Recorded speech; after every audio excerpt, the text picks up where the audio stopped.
Hello friends, previous video lectures में हम लोगों ने देखा था एरे के एलिमेंट्स को सम करने का प्रोग्राम देखा एक, और साथ में दूसरा प्रोग्राम हम लोगों ने देखा था कि एरे में अगर कोई इनपुट एरे है तो उसमें केवल ऑड एलिमेंट्स को कैसे सम करते हैं। ये दो प्रोग्राम हम लोगों ने प्रीवियस वीडियो लेक्चर्स में देखे।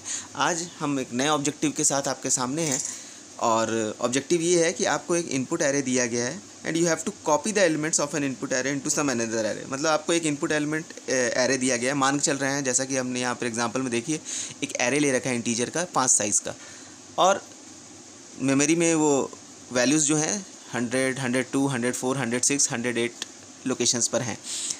इंडेक्सिंग एरे की 0, 1, 2, 3, 4 जैसे कि यूजुअली होती है। तो ये आपका एक इनपुट एरे दिया गया है, आपको इस एरे के एलिमेंट्स को कॉपी करना है एक एरे बी के एलिमेंट में। इनिशियली ये एलिमेंट्स एरे के ब्लैंक हैं, ये भी एक 5 साइज़ का एरे होगा और कॉपी करनी होगी हमें, यानी एरे ए में 0 इंडेक्स का जो एलिमेंट है उसको एरे बी के 0 इंडेक्स में। इनिशियली ये सब ब्लैंक है, इनिशियली एरे बी में कुछ नहीं है। ये इनपुट एरे दिया गया जिसमें ये सारे एलिमेंट्स हैं। हमको 0 इंडेक्स की वैल्यू को एरे बी के 0 इंडेक्स की वैल्यू में कॉपी करना है, एरे ए के 1 इंडेक्स की वैल्यू को एरे बी के 1 इंडेक्स में कॉपी करना है, एरे ए के सेकंड इंडेक्स की वैल्यू को दैट इज़ 2 उसको बी के सेकंड इंडेक्स में कॉपी करना है, थर्ड इंडेक्स एरे ए का जो है उसको बी के थर्ड इंडेक्स में कॉपी करना है, फोर्थ इंडेक्स के एलिमेंट एरे का जो है उसको फोर्थ इंडेक्स के एलिमेंट में कॉपी करना है। So this is the situation. तो हम कर क्या रहे हैं, अगर हमें इस वैल्यू को यहाँ पर कॉपी करना है तो हम क्या लिखेंगे, ए ऑफ 0 इसको किस में स्टोर कर दें, बी ऑफ 0 में, यानी इस लोकेशन पे जो वैल्यू है इस लोकेशन की वैल्यू को कॉपी कर देंगे। सो यही स्टेटमेंट हमने लिखी है, B of 0 equal to A of 0। Okay, similarly इस वैल्यू को अगर यहाँ पर कॉपी करना है सो बी ऑफ 1 में क्या आ जाएगा, ए ऑफ 1। वही स्टेटमेंट हमने यहाँ पर लिखी है, ठीक है, ये दोनों कॉपी हो गए। सिमिलरली इस एलिमेंट को यहाँ कॉपी करना है तो बी ऑफ 2 में क्या आ जाएगा, ए ऑफ 2। वही स्टेटमेंट लिखिए, बी ऑफ 2 में क्या कॉपी हो जाएगा, a of 2। Similarly a of 3 and a of 4। तो एक एक एलिमेंट ये कॉपी होता जाएगा, राइट, जैसे जैसे मैं ये स्टेटमेंट लिखूँगा। अब अगर हम इस पांचों स्टेटमेंट को गौर से देखें तो इंडेक्सिंग देखिए दोनों की सेम है, इधर 0 है तो इधर भी 0 कॉपी में, इधर 1 है तो इधर 1 में। इसी को कहने करस्पॉन्डिंग एलिमेंट्स कॉपी होना, ठीक है। तो इस पांचों स्टेटमेंट को अगर मैं एक कॉमन स्टेटमेंट में कन्वर्ट करना चाहूँ तो मैं लिख सकता हूँ कि a of i is equal to b of i. Index यहाँ भी आई होगा, यहाँ भी आई होगा, और आई की वैल्यू कहाँ से चालू होगी, 0 से चालू होगी और 4 तक जाएगी। सो 0 अगर होगी तो पहला वैल्यू कॉपी हो जाएगी, आई की वैल्यू 1 हो जाएगी, दूसरी कॉपी हो जाएगी 2 हो जाएगी, तीसरी कॉपी हो जाएगी 3 हो जाएगी, चौथी कॉपी हो जाएगी 4th हो जाएगी, पांचवा एलिमेंट भी कॉपी हो जाएगा। तो 0 से लेकर 4 तक वेरी करते हैं और इस स्टेटमेंट को बार बार मैं लिखता हूँ तो ये हर एक स्टेटमेंट एक एक करके एग्जीक्यूट हो जाएगी। इसी चीज़ को हम लूप में कन्वर्ट कर लेते हैं अपने लॉजिक में, एक लूप चलाते हैं आई इक्वल टू 0 से 4 लेकर, और बार बार ये स्टेटमेंट हम लिखते चलते हैं। तो ये हमारी हो गई स्टेप्स एल्गोरिथम।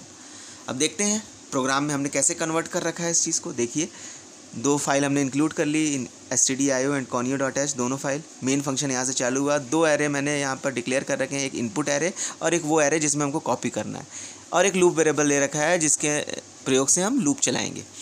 पहला टास्क है इस इनपुट एरे को यूज़र से लेना। आप चाहें तो डायरेक्टली यहाँ इनिशलाइज भी कर सकते हैं ए को, लेकिन हम मान के चल रहे हैं यूज़र से हम ये सारी वैल्यूज़ ले रहे हैं एरे की। ओके, तो हमने क्या लगा रखा है, यूज़र से 5 एलिमेंट हमने मांगे, printf enter 5 elements of the array.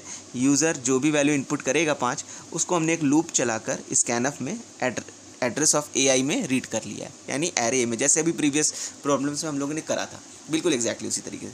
तो जैसे ही ये स्टेटमेंट पूरी एग्जीक्यूट होगी ये वाली, तो हमारा इनपुट एरे जो भी होगा यूज़र इनपुट करेगा 5, 3, 2, 1, 6, ये सारी वैल्यूज़ इस एरे ए में चली जाएंगी। ओके, ना जैसे ही हमारे पास ये एरे आ गया, अब हमारा काम क्या है, इसको कॉपी करने का। किस में कॉपी कर रहे हैं, एरे बी में, और कॉपी क्या कर रहे हैं, करस्पॉन्डिंग एलिमेंट्स को, और उसका कंबाइंड स्टेटमेंट मैंने ये लिखी है। लूप कहाँ चलाना है, 0 से 4 तक।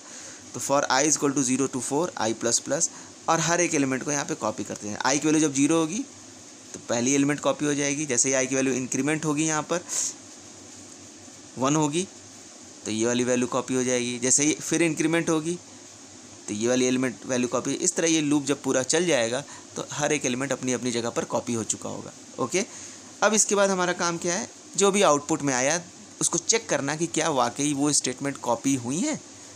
अगर हाँ तो आंसर सही है। तो हम क्या करते हैं, इस पूरे एरे बी को डिस्प्ले करा लेते हैं। और डिस्प्ले कराने का तरीका वही है, 0 से लेकर 4 तक चलेंगे, हर एक एलिमेंट को डिस्प्ले करा लेंगे लूप में। सो i = 0 to 4 और प्रिंट क्या करा रहे हैं, b of i। a of i को नहीं प्रिंट कराना है, b of i को प्रिंट कराना है, क्योंकि आउटपुट हमारा array b of i।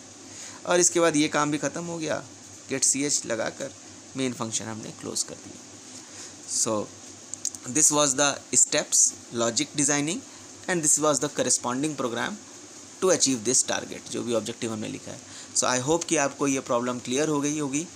Next lecture में हम कुछ और प्रॉब्लम के साथ आपके सामने आएंगे। फ़िलहाल के लिए इतना ही। Thank you very much.